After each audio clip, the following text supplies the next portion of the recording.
자, 48페이지 펼쳐봅시다.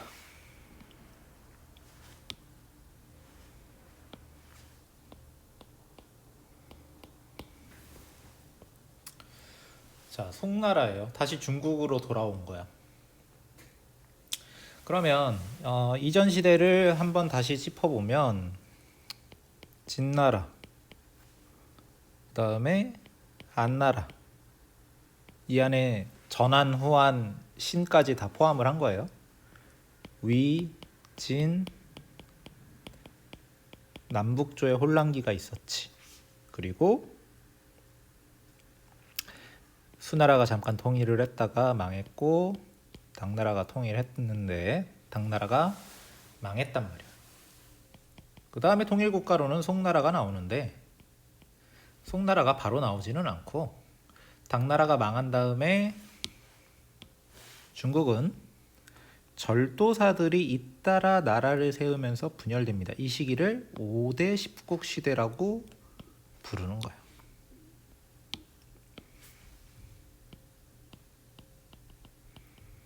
이 5대 십국 시대의 혼란기를 평정하고 다시 중국을 통일한 나라가 송나라인 거죠.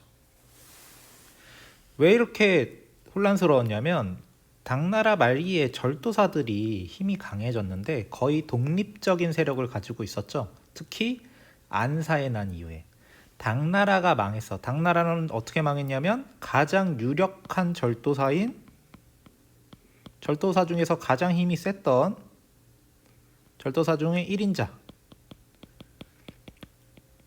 주전충이라는 사람이 멸망시키고 자기가 황제가 됐는데, 문제는 다른 지역의 절도사들은 주전충을 인정하지 않겠지. 다 독립해버린 거야. 그래서 5대 십국 시대 10개 나라로 10개 나라로 찢어지게 된 거죠. 그 중에 센 나라가 한 5개 정도 그 대를 이어서 막 왕조가 너무 자주 바뀌어. 왕조도 많이 바뀌고 나라도 많이 갈라지는 그런 혼란기였단 말이야. 그런 혼란기 속에서 조광윤이 송나라를 세우고 이제 다른 나머지 10개 나라, 9개 나라들을 공격을 하고 송나라 거의 통일을 했는데 통일을 다 못하고 죽고, 2대 태종이 중국을 다시 통일한다. 그런데 이 송나라를 세운 조광윤마저도 출신이 뭡니까? 절도사 출신이지. 그만큼 절도사의 힘이 강한 시대라는 거지. 자, 그러면 송태조 조광윤은, 자, 역사에서 배우겠지. 송나라를 세웠는데 교훈을 얻었어. 우리는 당나라처럼 망하지 말아야지 라고 생각을 한 거야. 그런데 당나라는 왜 망했을까 생각을 해보니, 절도사한테 망했고, 망하고 나니까 절도사들이 독립해서 5대 십국 시대를 만들었단 말이야. 그렇다면 송나라 조광윤, 이 사람도 자기가 비록 절도사 출신이지만 나라가 오래가게 하기 위해서는 절도사 세력을 약화시켜야겠다고 생각을 하겠지. 군사력을 가진 장군들의 힘이 강해지면 안 되니까. 그래서 절도사 세력은 약화를 시키고 대신에 문인을 우대했다, 이렇게 얘기합니다. 그래서 이 시대의 특징이 뭐냐? 자, 제목을 지금 봐. 소제목을 황제 독재와 문치주의라고 한단 말이야. 문인을 우대한 것을 문치주의라고 부르지. 그럼 황제 독재는 뭐냐? 자, 문인을 우대했는데, 그러면 잘 생각해봐. 문인을 우대해서 절도사의 힘을 약하게 만들었어. 근데 그럼 문인이 너무 강해지면 안 되잖아. 어디까지나 황제의 힘이 강해져야 된단 말이야. 그래서 문관들 중에서도 재상권을 축소하고 금군을 강화했다. 금군은 뭐냐면 군대인데 황제의 친위대야. 이건 강화시키는 거야. 지방에 있는 절도사는 약화시키고 황제의 직속 군대인 금군은 강화시키는 거지. 친위대 혹은 중앙군은 강화시키는 거야. 지방군은 약화를 시켜. 그래서 이를 황제에 직속시켰다. 그리고 과거제를 계속 쓰는데 과거제를 더 강화시켜. 근데 그냥 강화하는 게 아니고 전시라는 걸 새로 도입하면서 황제의 힘을 강하게 만드는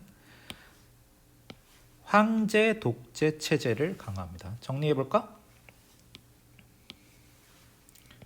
송나라는 절도사의 세력은 약화시키고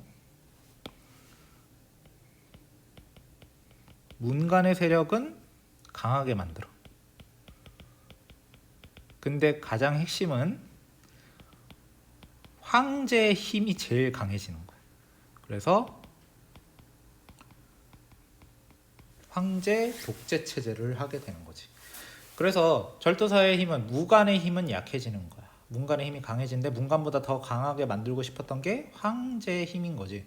황제의 힘을 강화시키기 위해서 시스템을 만들었는데 그게 뭐냐면 재산권을 축소하고 금군을 강화하고 과거제의 전시를 도입한 게 황제 독재 체제를 위한 시스템인 거지. 더 크게 보자면 절도사 세력을 약하게 만드는 것도 황제 독재 체제의 황제 독재 체제를 위한 행동인 거지. 그치? 문인을 우대한 건 당연히 문치주의와 관련이 있고. 그러면 자, 우리가 주목해야 되는 게 송나라 때 과거 제도가 변했다라는 거야. 어떻게 변했느냐? 자, 밑에 봅시다. 교과서에서도 굉장히 중요하게 다뤄. 이렇게 한 단락을 만들 정도로. 자, 송나라 때 과거제가 변했는데 그 과거제 변한 거의 핵심이 뭐냐? 전시가 정착됐다. 자, 그럼 이건 송나라의 제도지. 당나라, 수나라에는 없는 거야. 전시가 뭐냐? 다섯 번째 줄 보세요. 황제가 직접 주관하는 게 전시라는 거야. 이게 전시예요. 그러면 자, 위에서부터 천천히 읽어보면서 개념을 잡아봅시다.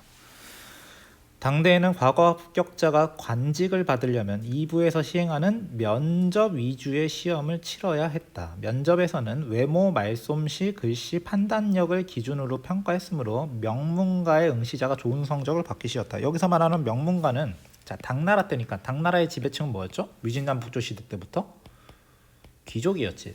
내가 당나라를 가르칠 때 여전히 당나라의 지배층은 과거제가 시행돼도 귀족의 힘이 강했다 그랬어. 구품 중정제로 귀족이 성장했지만 구품 중정제가 없어지고 과거제가 수나라 때부터 시행돼도 귀족의 힘이 줄지 않았단 말이야. 왜냐하면 이 면접 시험이 최종 시험인데 명문가의 응시자가 좋은 성적을 받기 쉬웠대. 이 사람들이 누구라는 거야? 귀족이잖아.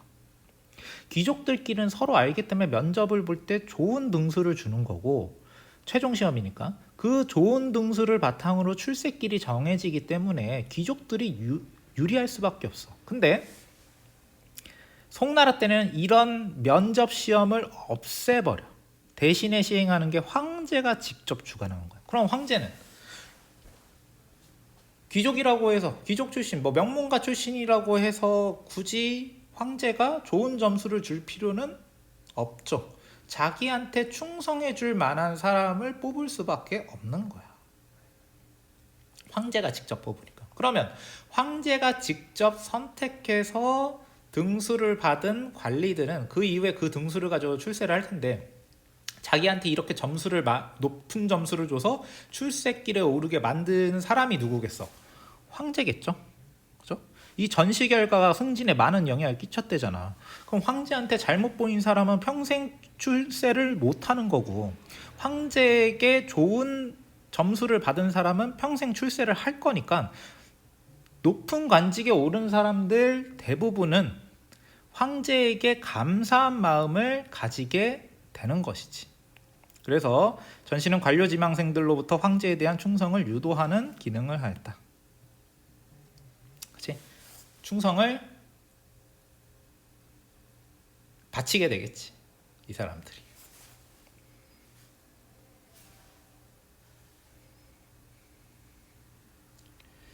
자, 그래서 송나라는 황제 독재 체제와 문치주의를 시행하게 된대. 문치주의의 단점은 뭐겠어? 장군들인 절도사의 세력은 약화시키고 문간만 우대를 하니까 국방력이 될 수 있겠지. 근데 문제는 송나라 때 북방 유목민족의 세력이 강해진 상태라는 거야. 요나라, 서하, 나중에는 뭐 여진족이 세운 금나라 이런 나라들이 송나라를 압박하게 되는 거야. 그래서 송나라는 이들 나라를 막기 위해서 군사비는 엄청 지출해. 그리고 요나라와 서하와의 전쟁에서 이 군사비를 막대하게 지출하고도 승리를 하지 못하니까 화친을 맺게 되는데, 화친을 맺는 대신에 세패라는 걸 바친단 말이야. 우리 너네랑 안 싸울 테니까 대신에 경제 지원을 해주겠다. 근데 1년에 막대한 세패를 부과해. 물론 송나라의 경제력은 매우 강했기 때문에 이 세패 부담 하나만 가지고 나라의 재정이 어렵진 않지만 여러 가지가 다 쌓이게 되면 송나라는 재정이 약해진다는 거지. 왜 재정이 약해졌을까? 세패 부담도 하나의 이유일 것이고, 전쟁을 해야 되니까 군사비도 많이 진출해. 군사비 그렇게 많이 지출하고도 못 이기니까 세패도 부담해. 그지? 그 다음에 문치주의 정책 때문에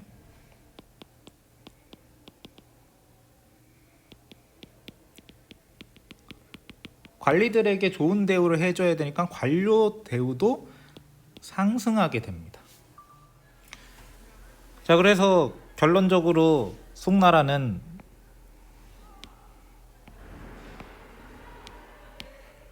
돈이 없다라는 결론이 나오는 거지. 이 세 가지 이유 때문에. 자, 그래서 이걸 해결해야 될 거 아니야? 그래서 이걸 해결하기 위한 새로운 인물이 나타납니다. 그 사람이 바로 왕안석이라는 사람이야. 왕안석이라는 사람을 등용합니다.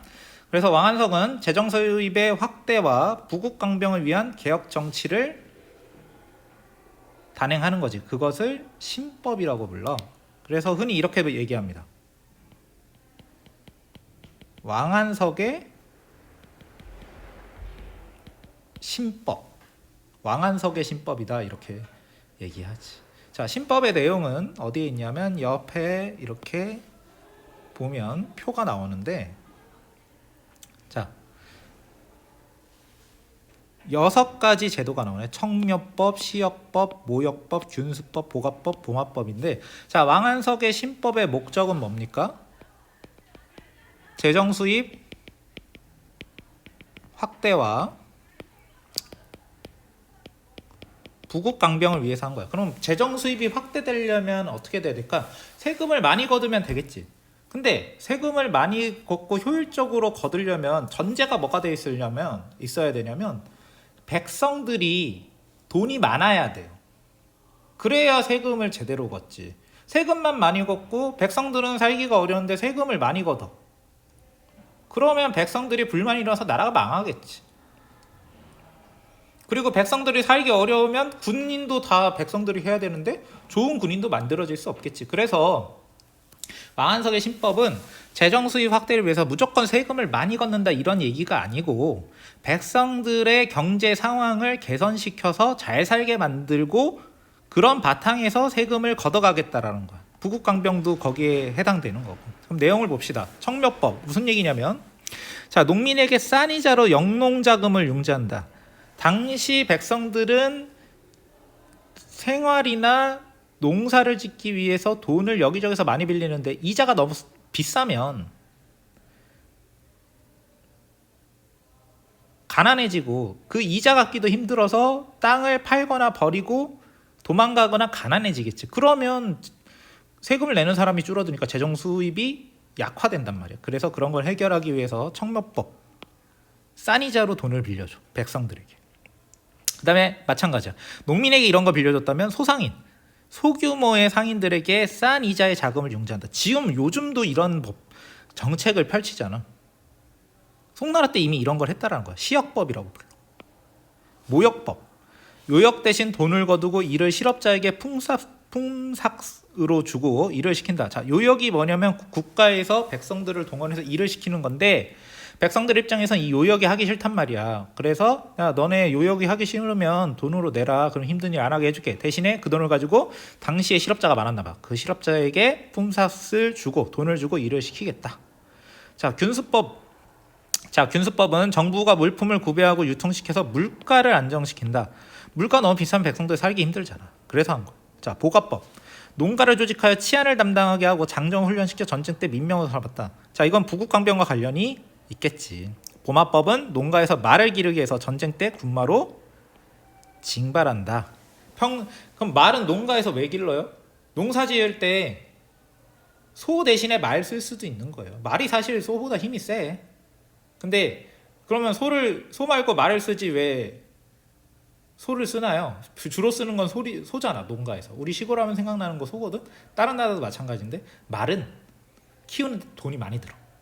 얘네는 막 풀떼기 뜯어먹고 막 이런 애들이야. 말은 곡식을 먹여야 돼. 특히 군마로 징발하는 말은, 사람 태우고 다니는 말은 풀만 먹이면 힘이 약해서 사람 못 태우고 다녀요. 군마로 쓰려면 평소에 사람이 먹는 곡식을 똑같이 먹여야 돼. 비용이 많이 들겠지. 그러니까 백성들이 안 쓰는 거야. 소는 뭐 아무데나 풀어놓고 풀 먹여도 그냥 뭐 힘이 그대로거든. 얘는 대세김질을 막 하잖아. 말은 입맛이 까다롭단 말이야. 그래서 보갑법, 보마법은 부국강병과 특히 병사를 강하게 만드는데 군사력 강화와 관련이 있고, 청묘법부터 균수법은 재정 수입 확대와 관련이 있는 거다. 근데 재정 수입을 어떻게 확대하려고 했다? 무조건 세금을 많이 거두려는 게 아니고 백성들의 경제 상황을 윤택하게 만들어서 세금을 거둘 수 있는 준비를 하겠다는 거야.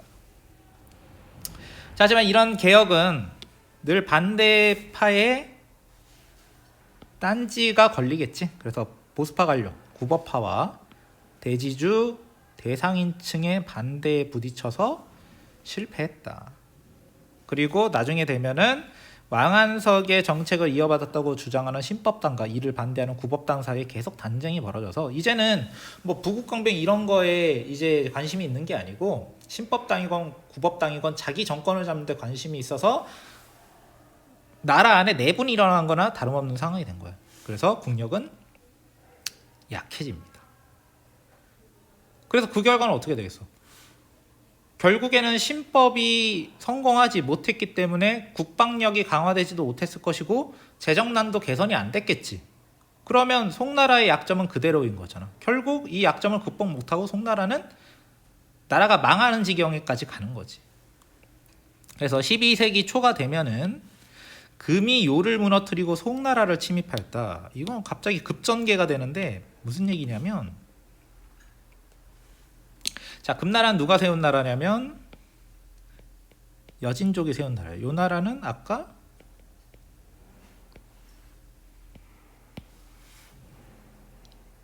송나라를 괴롭혔던 나라지. 근데 그 북쪽에 있었던 유목민족이 세대 교체가 된 거예요. 금나라가 요 나라를 무너뜨리게 됩니다. 송나라는 처음에 요 나라가 무너질 땐 좋았지. 그래서 금나라와 동맹을 맺었어. 하지만 금나라는 요 나라를 무너뜨리는 거에 만족하지 않고 송나라를 공격해서 중국 북쪽 지역인 화북 지역을 빼앗기고 수도를 강남 지역에 있는 이만으로 옮겼다. 그래서 남송이라 그래. 남북조 시대처럼 돼버린 거야. 원래 송나라가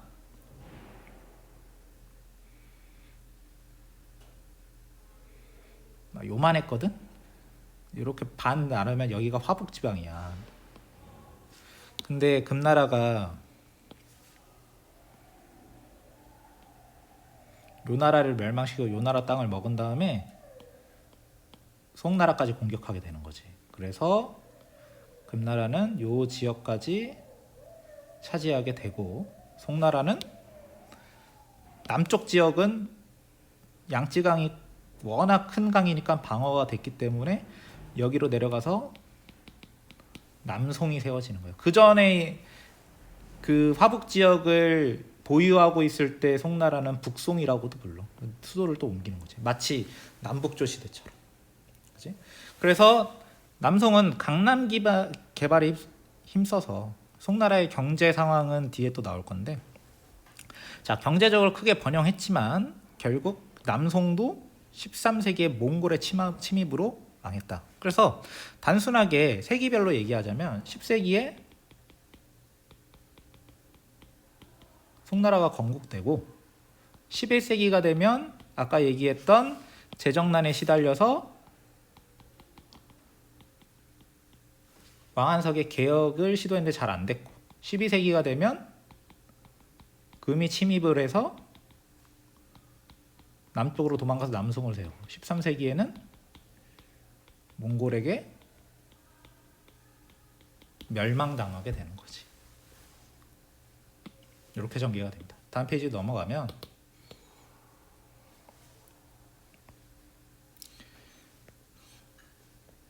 자, 송나라는 군사적으로는 굉장히 괴롭힘을 많이 받은 나라지만 중국 역사상 굉장히 경제가 발전한 나라예요. 재정난이 계속됐다고 했잖아. 근데 송나라가 재정이 안 좋았던 게 나라 세우고 나서 얼마 안 지났을 때야. 그래도 송나라는 960년에 세워져서 남송기간까지 합치면 1279년까지는 버텨.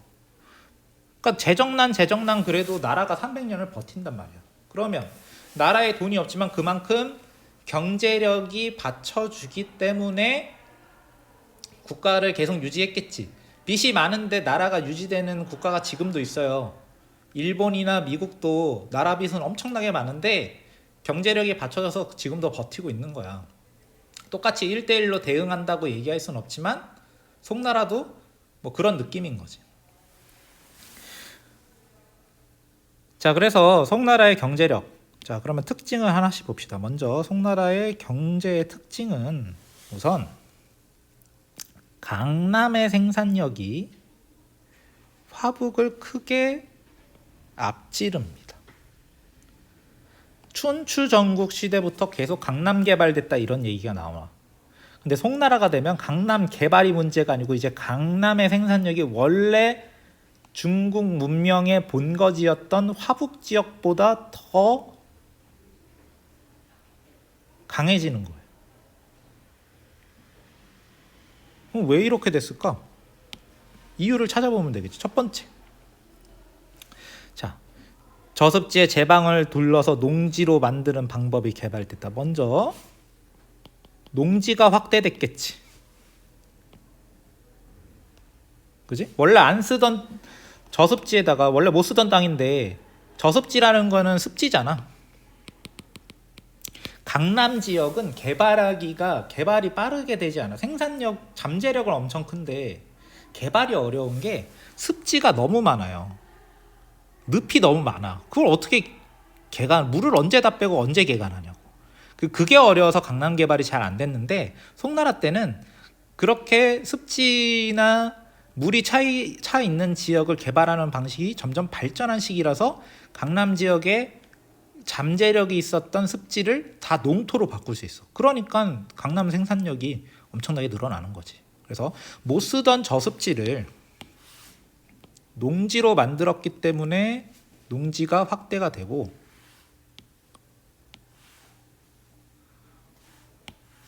농기구가 널리 보급된다. 그치? 농기구가 개량된 거야. 두 번째. 첫 번째는 농지가 많아지고 농기구가 개량이 돼. 세 번째는 새로운 농법이 발전해. 모내기법이 보편화되었다. 그러면 이거는 농사법이 발달하게 되는 거지. 그리고 네 번째로는 참파벼가 남방에서 도입됐다. 참파벼는 이런 장점이 있대. 가뭄에도 강하고 성장기가 짧아. 그럼 빨리 자라잖아. 그래서 1년에 2번 농사도 되는 거야. 그러면 네 번째는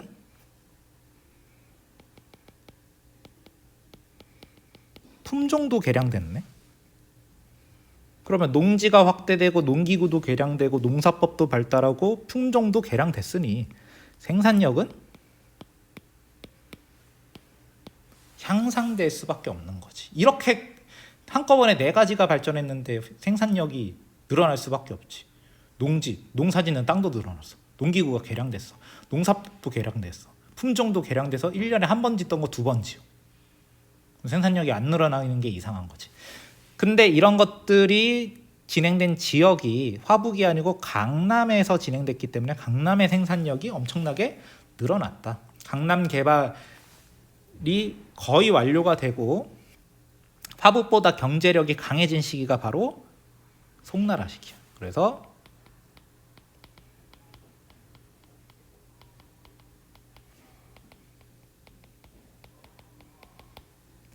강남 개발은 춘추전국 시대부터 계속 하지. 하지만 그 중에서도 화북 지역보다 강남 지역이 경제력이 세졌다. 이거는 특정할 수 있는 거예요. 강남 개발 이러면은 모든 시기 다 해당이 돼요. 춘추전국 이후에 한나라도 해당되고 위진남북조도 해당이 되고 춘추전국도 해당이 되는데 강남의 경제력이 북쪽의 화북 지역보다 능가한 시기가 언제냐? 그럼 한 시기밖에 없어. 송나라인 거예요. 그래서 강남 지역에 있는 창장강 하류 지역이 최대 곡창지대로 성장하였다. 그래서 송나라가 북쪽 지역을 잃어버리고 강남 지역만 남아도 나라의 경제력이 유지가 되는 거예요. 자, 다음에 지주 전호제도 널리 퍼져서 대토지 소유자인 지주의 토지를 소작하는 농민이 늘어났다. 이런 제도가 송나라 때 특징인 거지. 지주전호제가 뭐예요?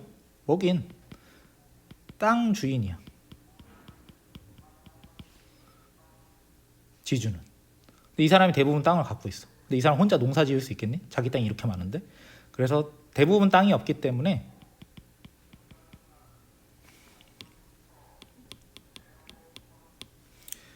전호라는 사람이 땅을 빌려서 농사를 짓는단 말이에요. 이 사람들을 다른 말로 소작농이라고 불러.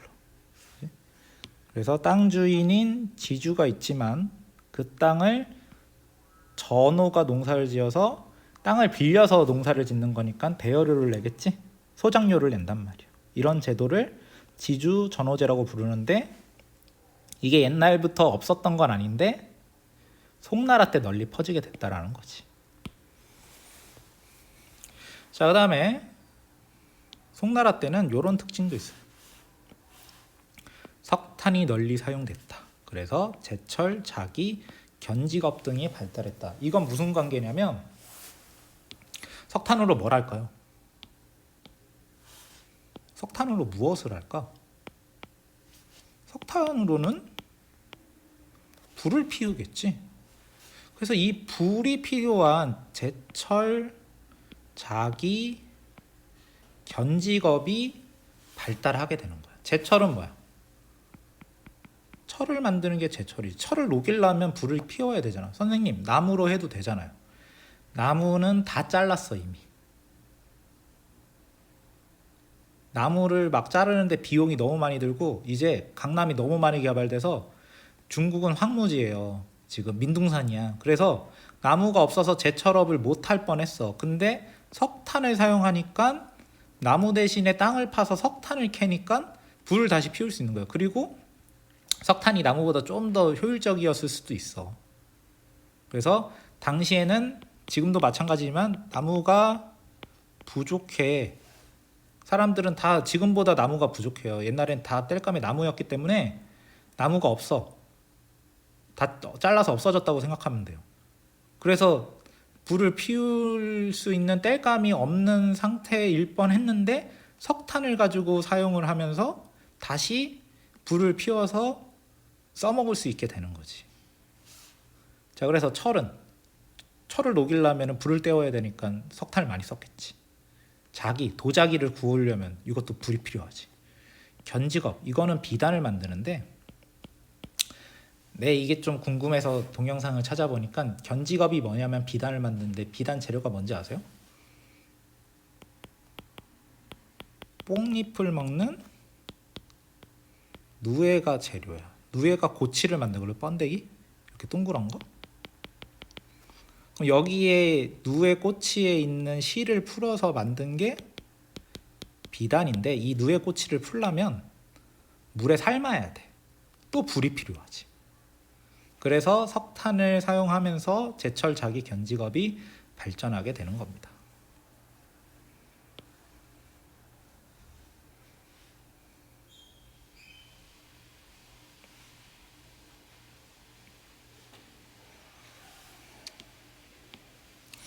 자, 농업 생산력과 수공업 발달을 바탕으로 상업이 발전했다. 이런 수공업들이 발전하니까 그치? 석탄 덕분에 이런 것들이 발전하고 얘네들이 발전해서 철이 많이 만들어지고 도자기가 많이 만들어지고 비단이 많이 만들어지니까 이걸 갖다 팔아야 될 거 아니야.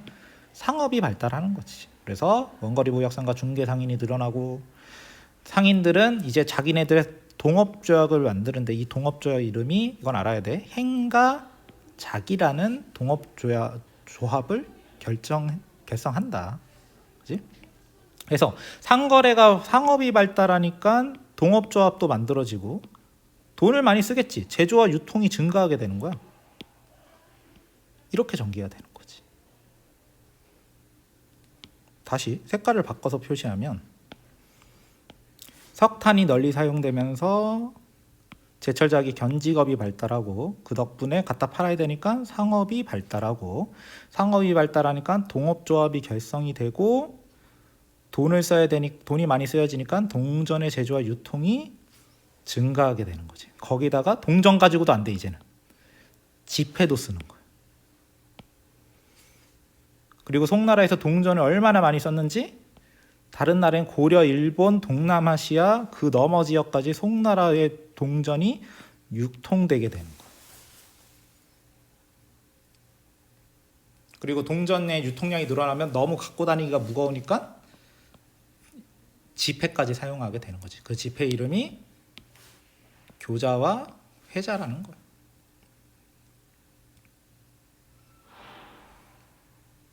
자, 그 다음에 송나라 때는 뭐도 발전하냐면 발전한 게 너무 많아.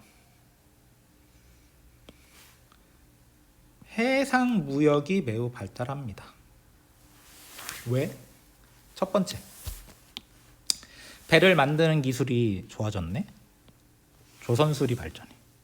그리고 바다 멀리 나가면은 길을 못 찾는데 최소한의 방향을 알 수 있도록 북쪽을 가리키는 나침팔이 발전하니까 멀리 가는 원항 항해가 쉬워져. 먼 데까지 배를 타고 갈 수 있단 말이야. 그래서 해상 무역이 발전하게 됩니다. 또 하나, 북방 민족이 강성해서 우리가 배웠던 비단길 이용이 어려워져. 당나라 때까지만 해도 비단길로 무역을 많이 했는데 막 서하, 요나라 이런 나라들 때문에 육로 무역이 어려워지니까 해상 무역은 더 발전하겠지.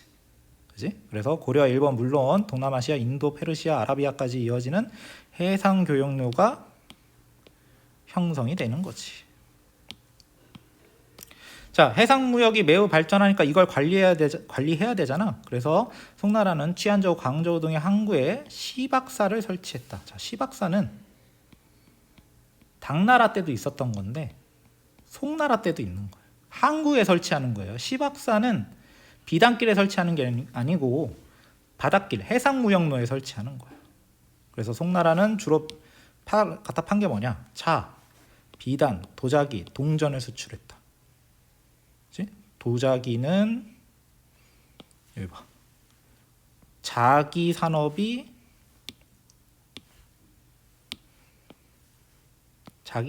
발전했다 그랬지? 비단을 팔았다. 견직업이 발달했다 그랬지? 동전의 제조와 유통이 활발해졌다. 동전이 수출됐다 그랬지. 차는 중국이 거의 원산지급이고. 자, 그리고 그러면 뭘 받고 이런 걸 갖고 왔느냐? 금, 수은, 향신료 이런 것들을 수입했다고 합니다. 페이지 넘겨보면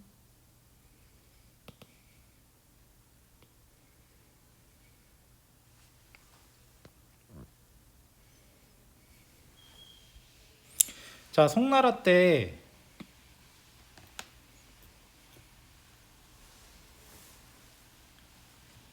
사회와 문화는 어떻게 발전했느냐 이런 얘기가 또 나오겠지. 자, 그래서 여기서 나와 있듯이 두 가지가 핵심 언어야. 사대부와 성리학이 핵심 언어입니다. 그래서 이 본문에서 찾아보자. 사대부가 성장했다. 송나라 때는.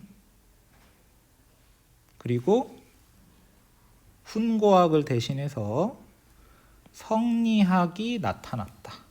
이게 두 가지 핵심어인 거야. 먼저 사대부라는 게 어떤 사람들인지 알아봅시다. 계속 얘기하지만 당나라 때까지는 지배층이 귀족이었어. 송나라 때는 사대부가 지배층이 되는 거야. 그럼 귀족이랑 뭐 다른 게 있어야 될 거 아니야. 그래야 구분이 되지. 읽어볼게요. 송대는 각종 학교와 서원이 증가하고, 자, 원인은 이것 때문인가 봐. 과거제가 강화되면서 사대부가 성장했다라는 거지. 그럼 차이가 뭐냐? 사대부는 세습 특권에 의존하던 귀족과는 달리 유학적 소양을 갖추었고 황제에게 충성을 바치면서 천하를 함께 다스린다는 자부심과 책임감을 지녔다. 자, 사대부는 과거 제도에 합격해서 성장했기 때문에, 그리고 전시가 확대되면서 황제에게 충성한다는 특성을 가지고 있지. 그리고 이들의 경제적인 특징은 아까 지주전원제 배웠지. 이 사람들은 지주층이야. 얘네들은, 그러니까 귀족은 집안이 좋으니까 별로 노력 안 해도 과거 시험에서 높은 점수로 합격해서 승승장구할 수 있는데, 사대부는 자기 빽이 없으니까 실력으로 과거 시험 합격했다는 자부심이 있어. 근데 과거 시험 공부는 뭘로 합니까? 유학을 가지고 공부를 하잖아. 그래서 유학적 소양을 갖췄다고 얘기하는 거야. 그리고 황제에게 충성을 바쳤다는 거고, 전시 때문에. 그리고 경제적으로는 얘네는 아주 큰 귀족만큼 돈이 많지는 않지만 최소한 지주층으로서 소작인을 지배하는 사람들인 거지. 아까 지주전어제 얘기했잖아요. 이 사람들이 지주란 말이야. 자, 그래서 사대부가 성장했어. 자, 이런 바탕에서 유교 사상이 변화가 일어납니다. 이거 보면, 자, 사대부가 유학 연구를 심화시키면서 이제 훈고학에서 벗어나게 되는 거야. 왜냐면 당나라 때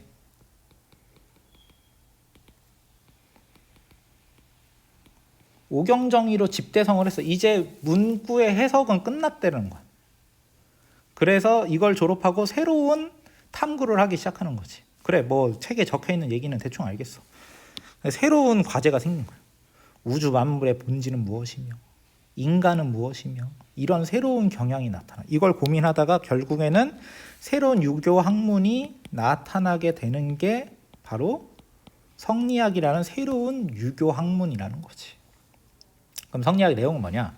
성리학은 군신, 부자, 지주, 전호 등의 상하의 구별을 정당화하는 대의 명분론과 화의론을 중시했다라고 얘기해. 그러니까 이 사람들은, 성리학은 어쨌든 유교니까 얘네도 결국 유교라는 건 상하의 구별이 핵심이에요. 군주가 신하보다 높고 아버지가 자식보다 높고, 자기네들이 지주니까 지주가 소작인, 전호보다 높다, 이런 걸 합리화시켜야 되는 거예요. 근데 그냥 합리화를 하는 게 아니고, 옛날 유교면은 공자님이 말씀하셨으니까 그게 그냥 좋은 거니까. 하지만 이 사람들은 인간과 우주 만물의 본질을 탐구하잖아. 그지?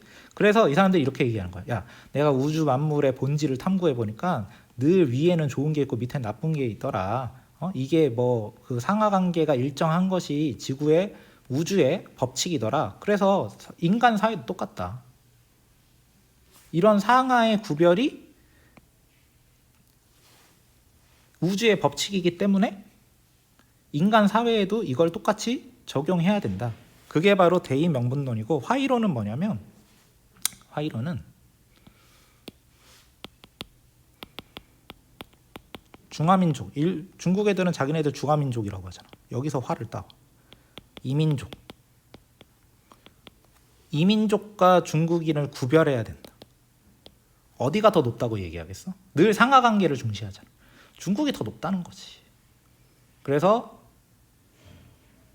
군신, 부자, 지주, 전호의 상하관계가 있듯이 중국과 이민족 사이에도 상하관계가 존재한다 라고 얘기하는 거야. 이런 거는 당시 송나라가 북방 민족의 침략으로 늘 당했기 때문에 정신으로라도 승리하고 싶은 거. 야, 우리가 지금 전쟁으로 비록 지고 있지만 원래 우린 쟤네보다 잘난 애들이야.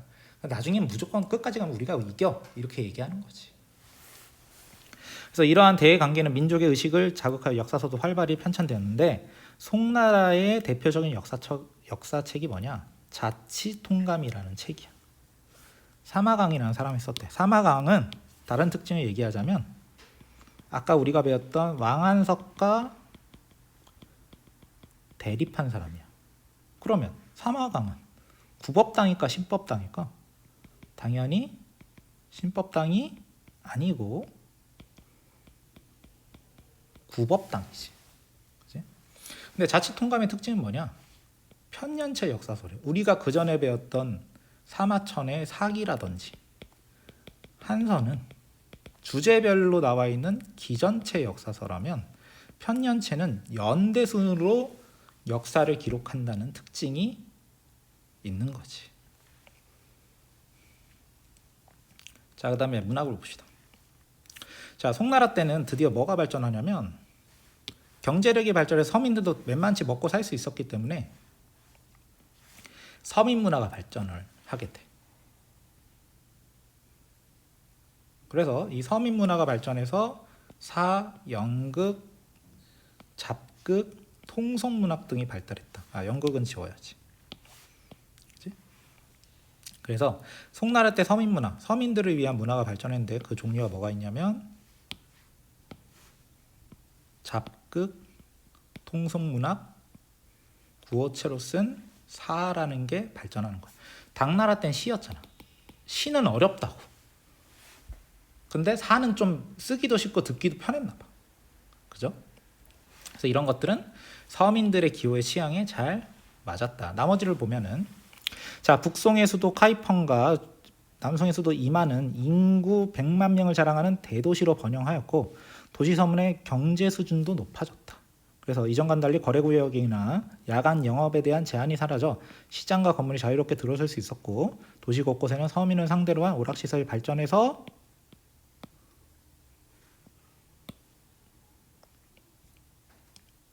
서민 문화가 발전했다는 거지. 요약해서 얘기하자면 이렇게 얘기할 수 있어. 송나라 때는 상업의 발달과 도시의 성장을 바탕으로 서민 문화가 발전하는데 그럼 서민이 좋아하는 문학 작품들이 만들어지겠지.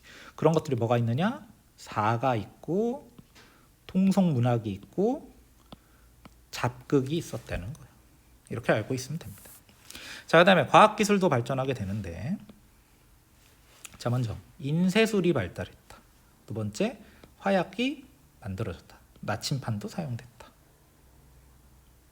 이 세 가지가 송나라 때는 인쇄술, 화약, 나침반이 사용하게 돼. 자, 인쇄술은 책을 만드는데 비용이 줄어드니까 서적 출판이 늘어나면 지식 보급과 문화 발전에 공헌하겠지. 그래서 시골에 있는 선비들도 과거시험 공부해서 막 과거시험 합격하고 막 이런 일들이 벌어진단 말이야. 사대부 발전과도 관련이 있겠지. 그 다음에 화약이 발명되면 당연히 무기가 발달하게 되겠지. 대포를 쏜단 말이지. 나침반이 사용되니까 아까 얘기했듯이 먼 바다에서도 방향을 잡을 수 있으니까 원양항해, 먼 바다까지 나가는 항해술이 발전해. 만약에 나침반이 없으면 망망대해에서 방향을 못 잡기 때문에 뭐 별자리 보고 간다 이렇게 얘기했는데 별자리 날씨가 흐리면 어떻게 볼 거야? 그치? 최소한 북쪽이 어딘지 딱 나침반이 언제나 표시를 해주면 아, 우리는 무조건 일단 동쪽으로 가자. 동쪽이 방향을 잡을 수 있잖아. 망망대해에서는 방향을 못 잡아요. 지형 지문이 아픈 것도 없으면. 자, 그래서 이런 인쇄술, 화약, 나침반은 이슬람 세계를 거쳐서 유럽에까지 전해졌다. 그래서 인쇄술, 나침반은 이슬람 세계에 전해졌다가 유럽에까지 전해지니까 유럽 사회 변화 발전에도 큰 영향을 주는 거죠. 유럽 애들이 갑자기 화약을 사용하면서 이따 배우겠지만 나중에 배우겠지만 엄청나게 많은 게 바뀌어요. 군사 제도가 다 바뀌어. 나침반이 사용돼서 원양 항해가 발전하니까 먼 바다까지 나가서 식민지를 만들게 되지. 인쇄술이 발전하니까 유럽에서 지식의 보급이 활발해져서 사람들이 똑똑해진단 말이에요. 이런 영향을 주는 거지. 근데 이러한 것들이 처음 발명된 곳은 중국이고 중국 중에서도 송나라 때 이런 게 발전했다라는 거예요. 자, 천명상하도 이거는 송나라 때 상업과 도시의 성장이 많아졌다고 했잖아. 그걸 얘기하는 거지. 그치? 이런 그림을 보니까 아, 송나라 때 도시가 매우 발전했네. 그럼 이 정도로 발전해서 경제가 발전했다? 서민문화 발전했네? 서민문화 뭐지? 잡국 있고 통성문화 있고 사가 있네? 이렇게 생각을 할 수 있어야 되는 거야. 오늘은 여기까지 하겠습니다.